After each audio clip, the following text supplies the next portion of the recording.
Hey guys, what's going on? It's me, Jay. It's another day of being quarantined inside and the raging of quarantine outside. But I'm not here to talk about that. I'm here to talk about this Netflix show that I watched yesterday called The Messiah.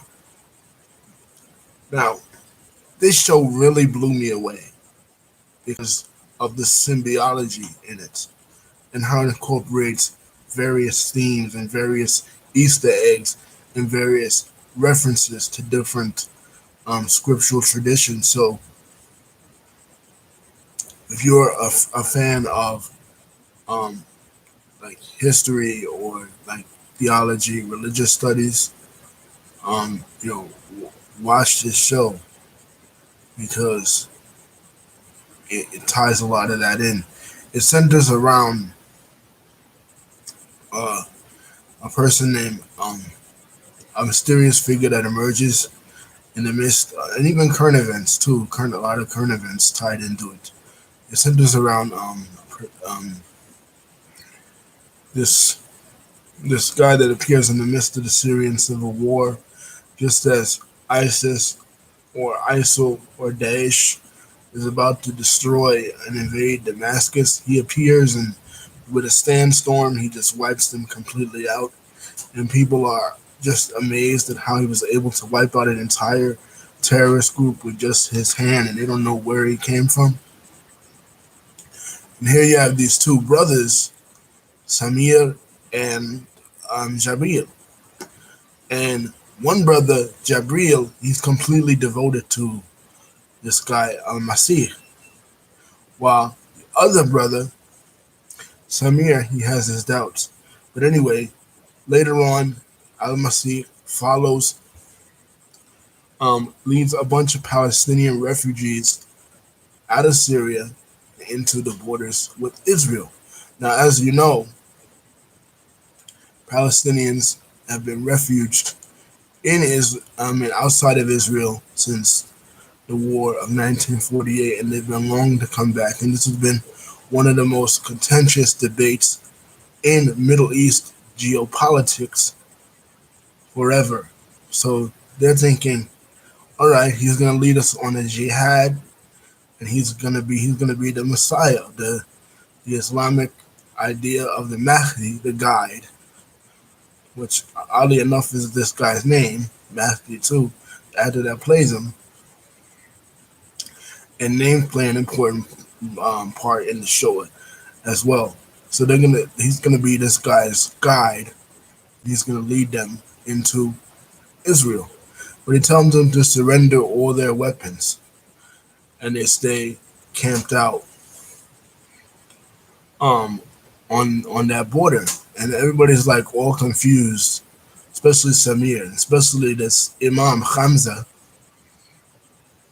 He's confused too because he's like, wait a minute, I thought you were gonna lead us successfully to defeat the Israelis and overthrow the state of Israel and all that stuff.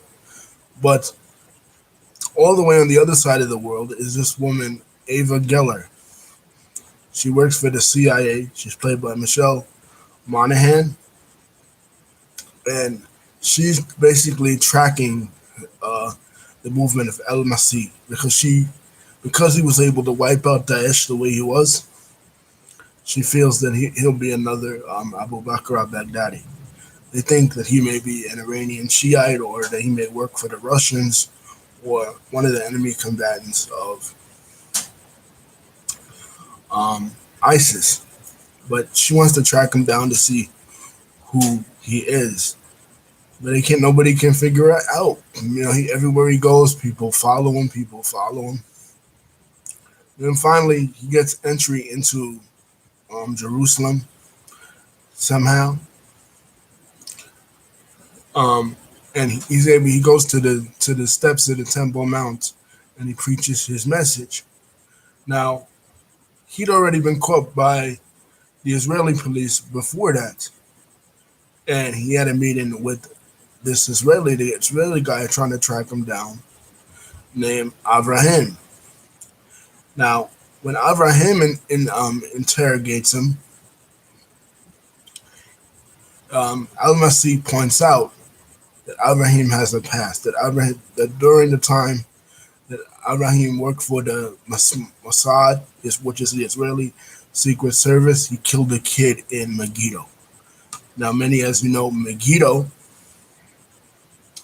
is, according to the Bible, a spot where good will face evil. It's what we call Armageddon. Now he's like, how do you get into my head? How do you get into my head? How do you know this? So he locks him up, and then Al-Masih escapes. And as I said, Al-Masih then goes to Jerusalem, and he's on the steps of the Temple Mount, just like Christ in the Bible, and he starts preaching peace between Israelis and Palestinians. So not only is he bringing an end to the Syrian conflict, but he's preaching peace between Israelis and Palestinians. But the Israelis are having none of it, and they bust a shot in the air and they kill this kid. And what does Al-Masih do? He heals the young kid. And now everybody is astonished because the video of him healing this kid has gone viral. And people are saying, damn, is he really the one? Is he really Jesus incarnate? Initially, his followers have believed he was Jesus incarnate. And while all this is going on, all the way across the world in the town of Wheeler, Texas, there's this other man, Felix Higuero. Felix is a struggling pastor. Unbeknownst to him, his wife is an alcoholic. He's a virulent anti-abortionist, and he's dealing with a problematic teenage daughter named Rebecca. And he's also dealing with a large amount of debt. He can no longer pay the church's bills, and he may have to burn the church down. Even has fantasies of burning the church down because he just can't pay his debt off anymore. And during this time, he's on the internet surfing, and he sees the video of Al-Masih preaching his sermon on Temple Mount.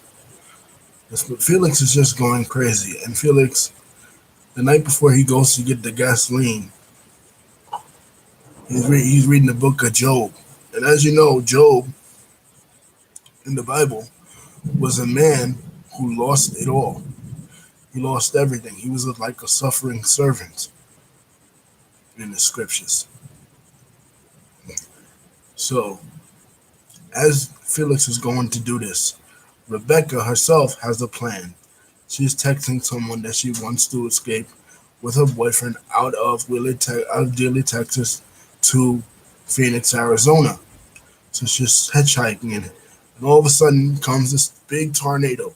Texas is known for its tornadoes, wiping up everything, wiping up the cars and everything from the town. It even picks up Rebecca's boyfriend's pickup truck, and it's wiping out everything except Felix's church.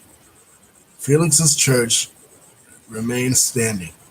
In the midst of it, as Felix is trying to look for Rebecca and he's trying to get all his parishioners into the basement away from the tornado, who does he see? Al-Masih in a hoodie that saved his daughter. And once again, this thing goes viral. And the people looking for him in Israel, like Avraham, and the CIA that's looking for him, like Rebecca Geller, they can't figure out how the hell he got all the way from Jordan and the Middle East all the way to the Middle West of the United States. But he did. It was a miracle. And plus, he was wearing a hoodie. And I think that was supposed to be symbolic of him with the downtrodden and the dispossessed and this teenage girl. So with this miracle also goes viral, and everyone is seeing it on social media now. Everyone now is saying, "Oh, Al-Masih is the one. Al-Masih is the one." But there are people Just as there were people in the Islamic world that were saying that he is blaspheming, that he is speaking against, in this case, now that he's in America, he's speaking against the Bible. Just like when he was in the Middle East, they were saying that he was speaking against the Quran. They're part of the religious establishment. That one sheikh, he's part of the religious establishment. There's the guy from Hamas that's part of the religious establishment. Felix, his father-in-law, is a televangelist um, who plays a role later on. He's part of the establishment. He hates and despises Al-Masih, and people don't know what to make of him or even what to call him because he's you can't call him Al-Masih because that's a title, that's not a name. They don't even know what his name is, where he even comes from. So finally, they arrest him for being an illegal immigrant, and that's when the immigrant debate comes full force. The whole ICE situation, and he's detained right there on the border because they found out that he got to Texas through Mexico. So he's detained on the border, and Felix makes some calls to an old high school friend that he knew from the ACLU to talk to him. Meanwhile, we're introduced to this man, Will Mathers. And Will Mathers is, best way to describe him is like a southern sheriff type. He's real tough. He listens to country music in his pickup truck, but later on there's a twist to him. And the twist is that he's been living a secret life as a homosexual.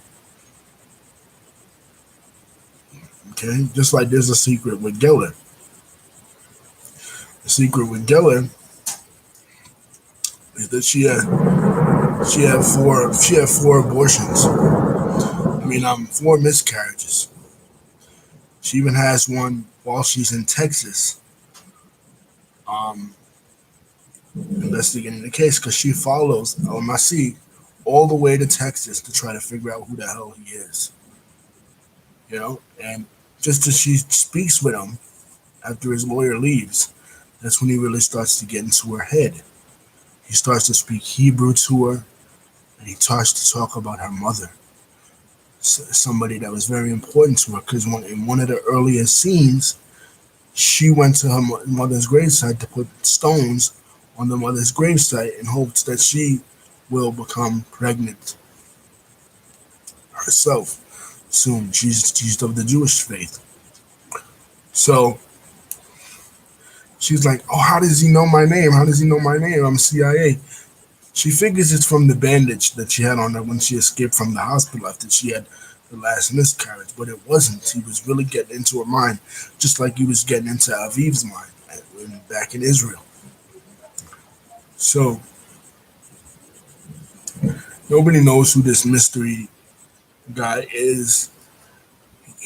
He proceeds to get many followers. Many people flock to this church in Texas where he doesn't really preach. He just in a tent praying and praying and praying.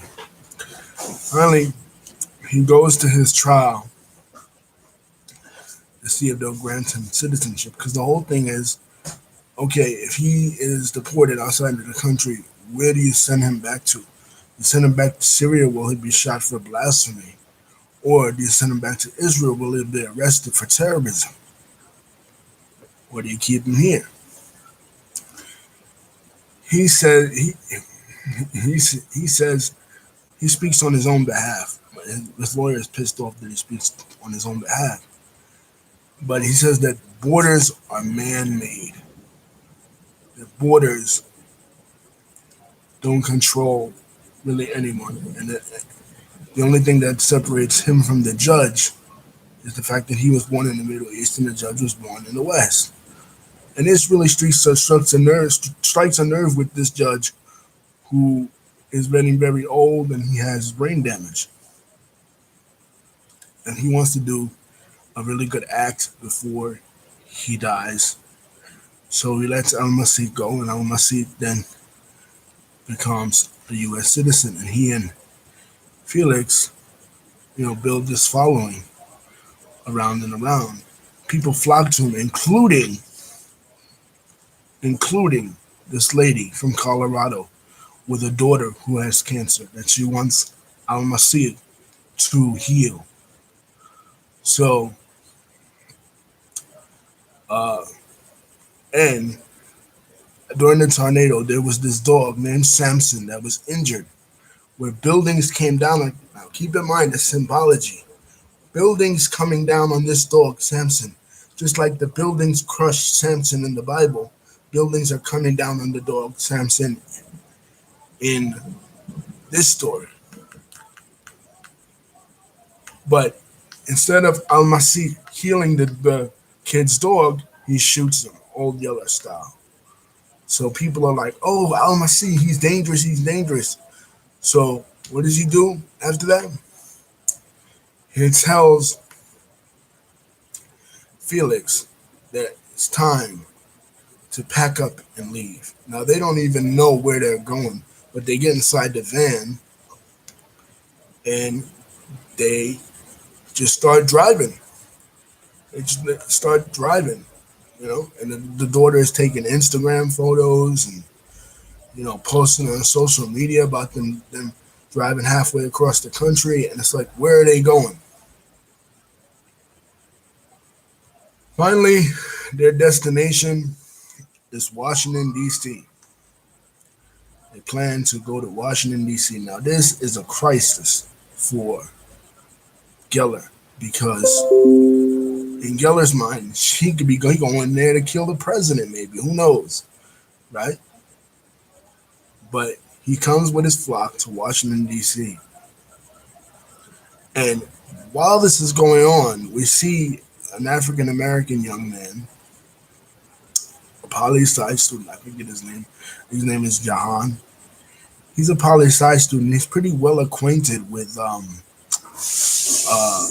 Ava. They share a small conversation about the book, the political science book, Clash of Civilizations by Samuel P. Huntington. And you initially think, oh, he's just a poli sci student studying for, to be in the CIA like her. But really, he's a Muslim convert, and he's taking classes in Islamic studies, and he's a fervent believer in Islam. We later find out that his dad died, and it was Islam that brought him their solace. But now he begins to lose his faith because if Al-Masih is the Messiah of the Christians, then he's not going to lead the Muslims to jihad to destroy Israel. If he's the Messiah of the Muslims, then he's not advocating war. So then he's a false Messiah, and that means Islam isn't true, and it's not worth studying. So all this is in vain. So when he sees him going to Washington, which is very symbolic too, I think, in the African American context, because Washington D.C. is who led the March on Washington in 1963 was Martin Luther King. That had a lot to do with it. And this guy is a nonviolent. He's nonviolent, He's like Martin Luther King in a way, which connects him to not only Martin Luther King but to Abraham Lincoln too. And he goes to the Lincoln Memorial and the Lincoln Reflection Pool. And when he goes to the Lincoln Reflection Pool, he walks across the water. He walks across the water. Even so, that he got Abraham chasing him, he got Geller chasing him, and he's got the media chasing him. And the media is represented by the chief reporter, Miriam Killaney. All symbolic, because ever since Abraham and him had that discussion, it really fucked with Abraham's mind, because Abraham's wife cheated on him with another man and took his daughter away. away from him. And because Al Masik escaped, the Israeli Mossad blamed him. So he's come to America now to avenge the loss of his job and his family and his life by killing Al Masih. And Geller wants to get him because Geller is driven by her job. Her dad was a CIA agent, and she's kind of in her dad's shadow, and she wants to be just like him. You know, her dad's now suffering from Alzheimer's and stuff, but she wants to be just like dad. Her dad's a hero in the Six-Day War. She wants to be his proud daughter, right? So, uh, Abraham goes to try to shoot um, Al Masih.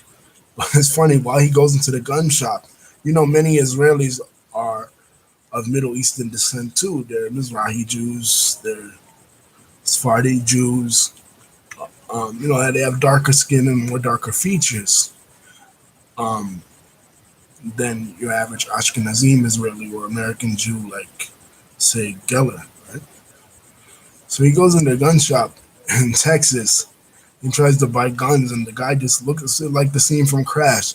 The guy just looks at him like,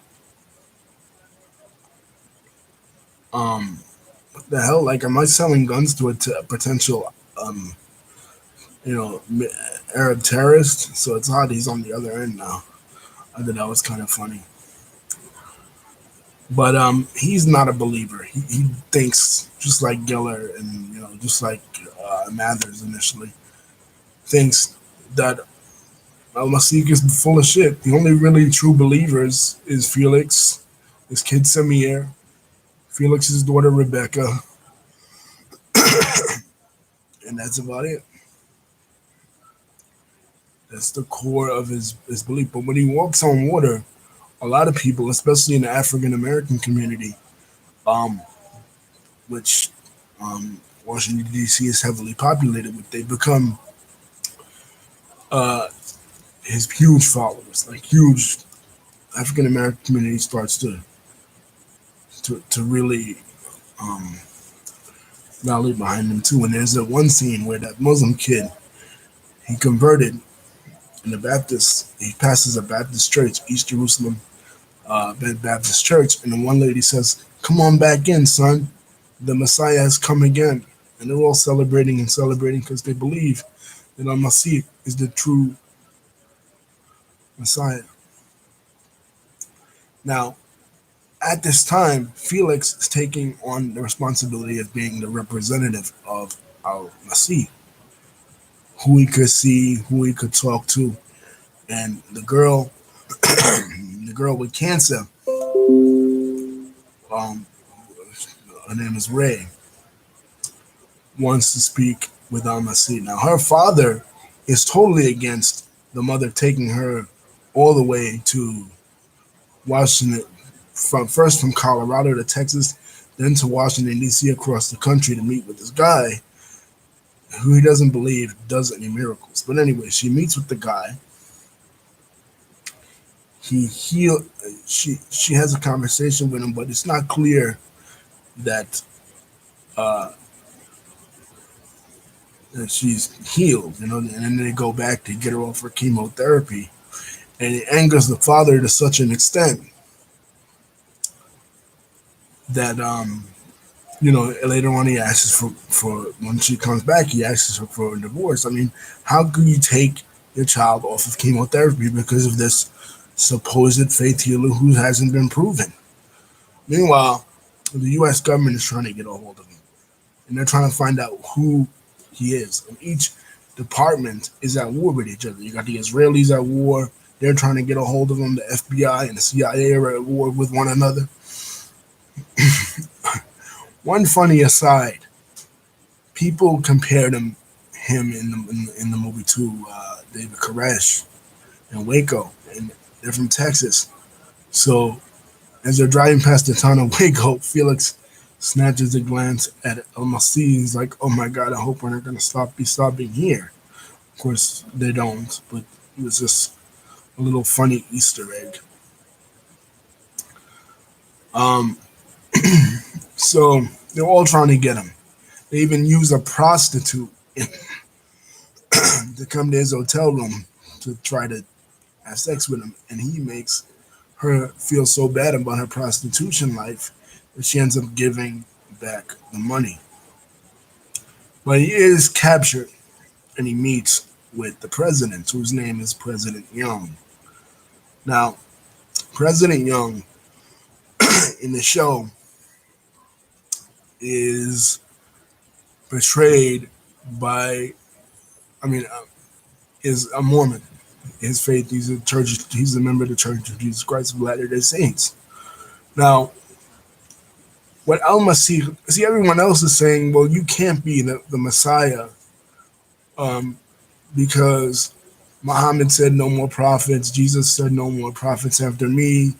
Moses, you know, the prophecy for the Hebrew Torah is closed. So everyone else from every other religion is saying, you can't be this, what you claim to be, because, or what others say you are, because, the canon's closed. But for people who are members of the Church of Jesus Christ of Latter-day Saints, the canon is never closed, and God is always speaking to people, just like Joseph Smith spoke to people in the 1800s. So um, he says, "Of course, I believe that. I'm a Mormon."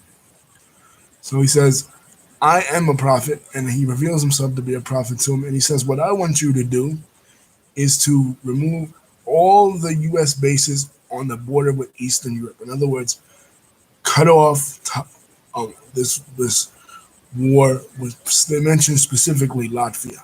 Cut off this war with Latvia that you have with Russia, this proxy war with Russia, and pull off all the U.S. troops in Eastern Europe." The president initially says, "Well, I can't do that. That would threaten national interests." He says, "Do it or there will be war." And the next day, there is a flood in Florida, and stuff is completely flooded out. And the president knew about it because when Mahdi said, when El Masih said, "Look down," and then there was water at his feet. Uh, and the entire Florida was flooded, just like the entire of Tornado was raptured.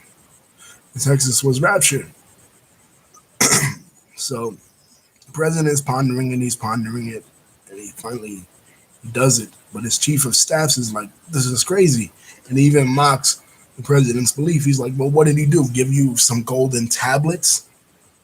Like the angel Moroni gave, um, allegedly gave Joseph Smith.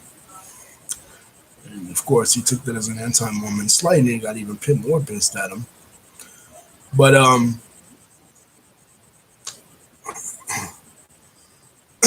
you know, he actually does what he says. But during this flood, uh, Ava's father is standing on the beach, and there's a bunch of dead fish at his feet. He's saying he's having these visions, he's seeing full moons. He was never a spiritual man growing up. He was always materialistic, but now he's more in tune with his spirituality. He says this tomorrow when she goes to visit him, and then finally she reveals that he says, "I'm starting to believe in this guy Al Masih." Now, but during this time,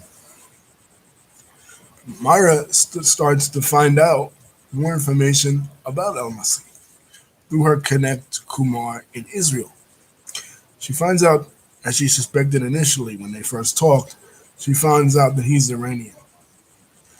And his name is Param Gonsi.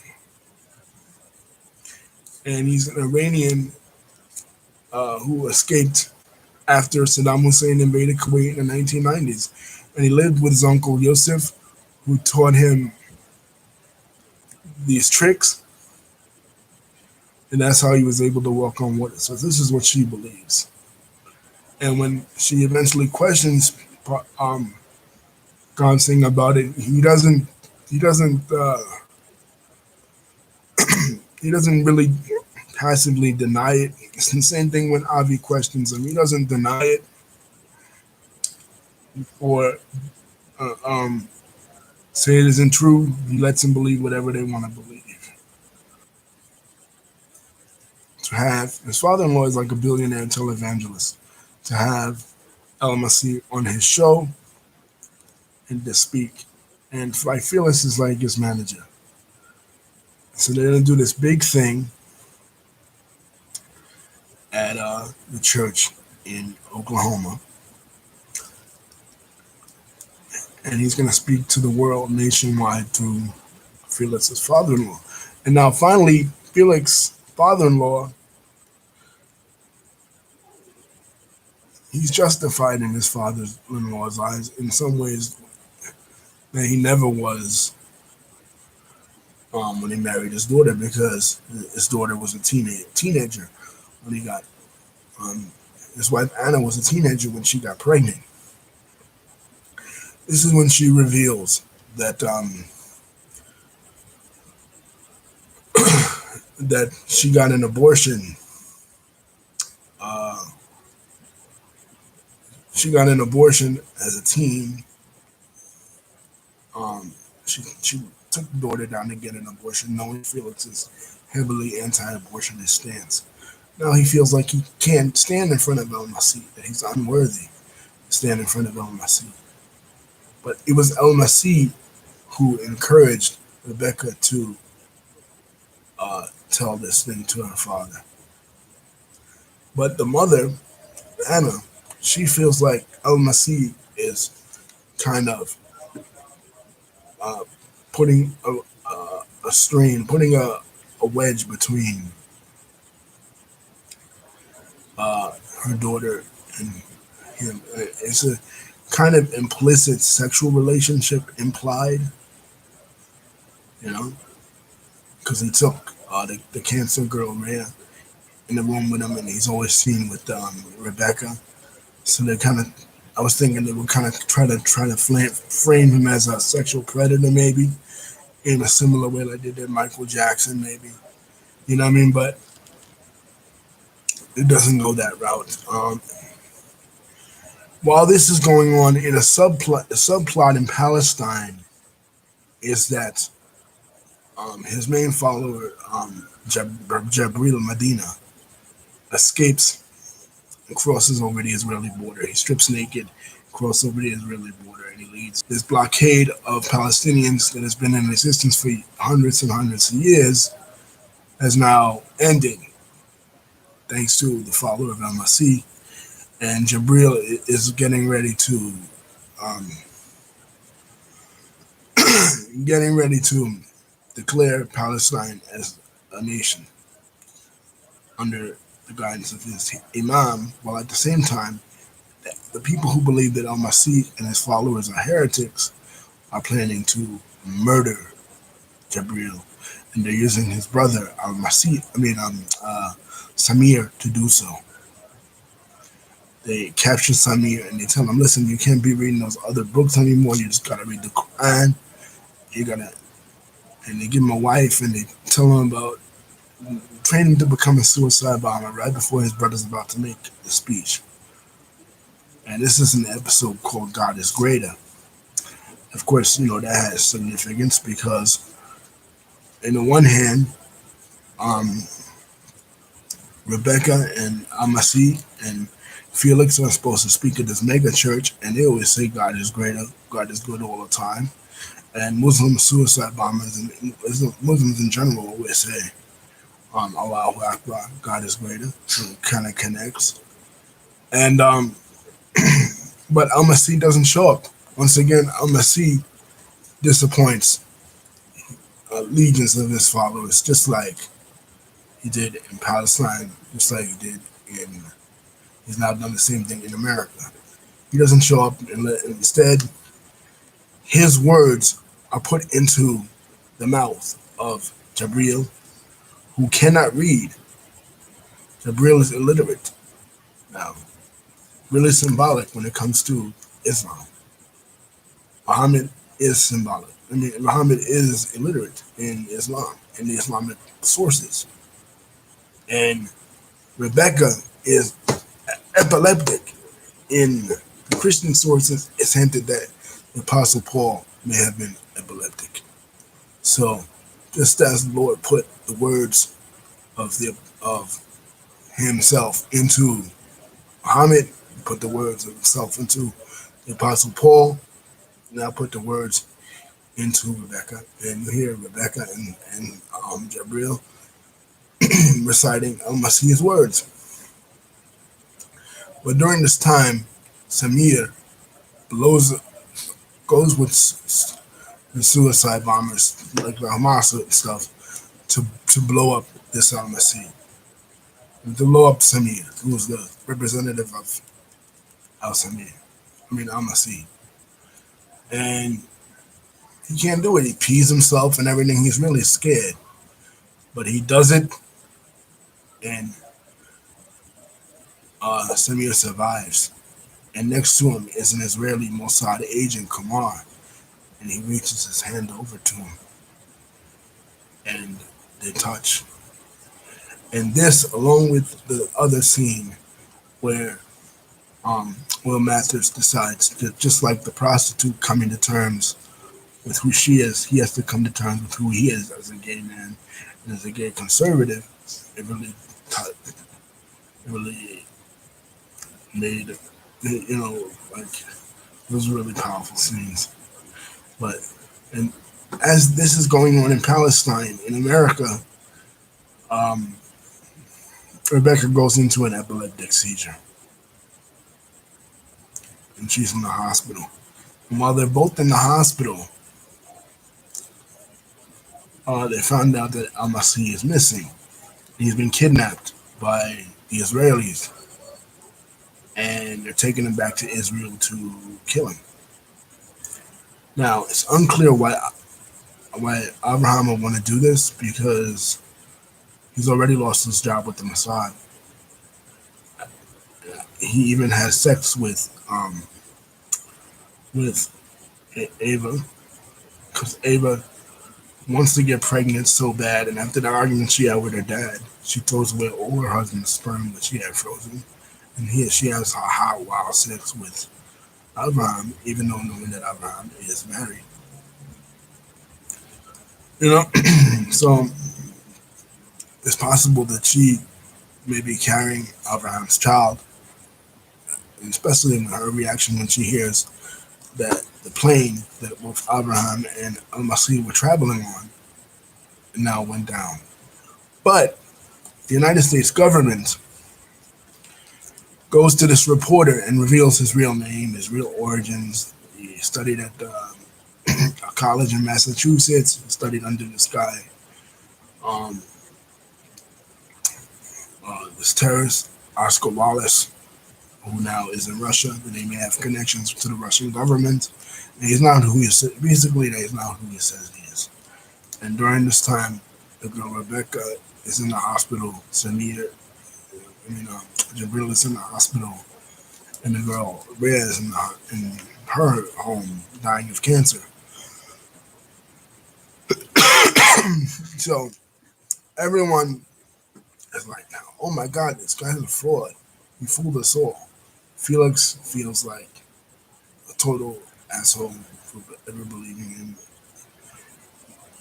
He goes to Texas and he burns down his church, and on the church is written false God. Finally does it. He burns down the church, and the amazing scene of the church going up in flames. But while this is happening, while the people who believed in him are now starting to become unbelievers, the people who didn't believe in him are starting to become believers, especially Abraham. As the plane goes down, Abraham has flashbacks to when he killed this kid. And they find out why he killed that kid. His mother, he was religious at one point. They show him as a kid, the Shabbos table, making Kiddush, saying the Jewish prayer. And as they went out playing, his mom died in a suicide attack. So he joined the Shin Bet in order to get revenge for his mom, and he felt that by killing the son of of the father who killed his mom, he'd get the ultimate revenge, and he did. But it never left him in peace. And finally, the plane goes down in Algeria. Now, during this time in Algeria, the kid is talking too. I mean, it's not Algeria, Afghanistan. Sorry, because you see the poppy seeds. In Afghanistan, uh, he's talking to his teacher, saying that he saw a plane in the sky. She's saying, "Oh, it's not possible." But the plane goes down, and then you see Al Masih uh, raise uh, these two Israeli pilots and heal this little shepherd boy from Afghanistan, completely surrounded by poppies. Again, the symbolism, the connection to the modern, the connection to the modern day stuff, and that was it for season one. Uh, a lot to take in. Uh, I love the symbology of the names they have, why they have those names. Felix Higuero in in Spanish it means fig, and Felix is happy, but he's when you first meet him, he's not happy. He's unhappy. He wants to burn his own church down. He can't deal with his daughter. Um, uh, Eva, she wants to be a mother, but she can't. She represents Eve, the mother of humanity. Uh, Avram, who is cynical, who is um, doesn't believe in God at all, is named after the father of all three monotheistic, father of the monotheistic tradition. So there's that. Rebecca, also one of the patriarchs, uh, the wife of Jacob, and Jacob had a father-in-law in the Bible, Laban, who he didn't get along with, just like Felix. Um, Jabril, Jabril, of course, is the angel in the Islamic tradition who comes down to Muhammad and gives him the Quran. Um,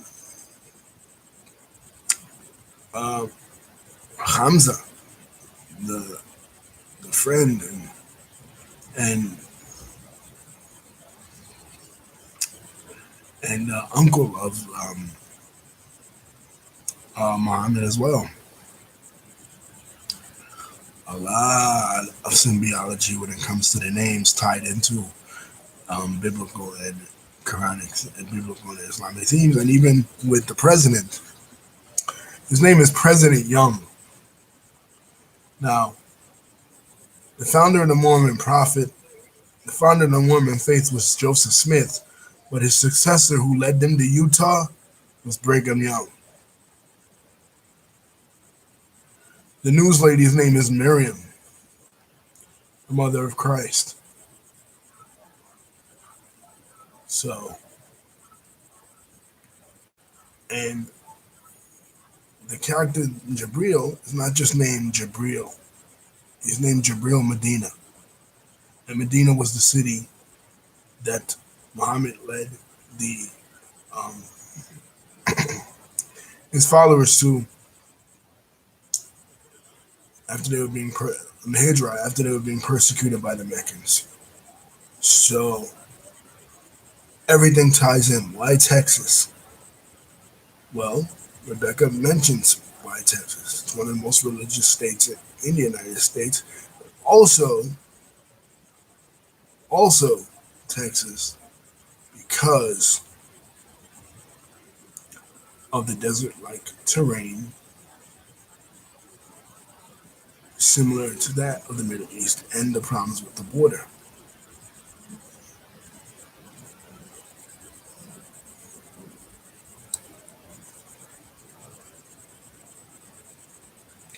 And because of Waco.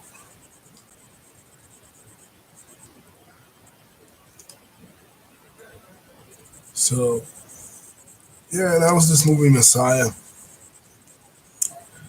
And of course George Bush comes from Texas and he started the war in Iraq. In the beginning is a picture of uh, when Saddam was taken over by um, U.S. forces in 2003. So it's symbolic, like a piece of a puzzle in this show, which I enjoyed. But I know the show might not be coming back for a second season because it received a lot of flack in the Muslim world. Muslims were waiting for the eye to come out because in Islamic eschatology, the false Messiah is missing an eye. That didn't happen. That doesn't happen. But um, the producers of the show are saying that it is canceled. But I hope that's not true because there's so many other, just like with Shistel, another Netflix show set in Israel, completely something different. There's so many unanswered questions in this show, especially this show. Like, is he gonna come out and ever admit that he's basically an Iranian magician? You know, like he's like Cyrus the Great, whatever. Or is he gonna admit that he's? Or is he gonna say the words, "I am the Messiah"? Because every time someone says he's the Messiah, he turns it back at them. And he says, well, who do you say I am? Just like Christ used to do. He doesn't actually answer the question, you know? But acting was superb. The cinematography, even the special effects, like when they did the tornado and they did him walking on water and stuff, I go, oh, it's maybe so corny, right? But it was pretty good. And I felt like, as a student of theology and studying a lot of Islam, studying a lot of the Bible, and studying a lot of world religion in general, I felt that it was respectful to these traditions. I mean, yes, you have to stretch the truth a little bit because it is fantasy. You know, this is from the guy who directed Chronicles of Narnia, which is an Easter egg in this movie. There's a scene where Rhea, the girl with cancer, is being read to a book by her father, and the book she's being read to by her father is Narnia by C.S. Lewis, a very um, famous theologian in his own right. So the book is laced with geopolitical and religious references from all over the world. If you pick up on them, or you want to pick up on them, and to me it was excellent. I didn't want to give it a chance because it was kind of corny. Like I usually hate those crazy retellings of history, like alternate history, but sometimes they're good. For example, the Joker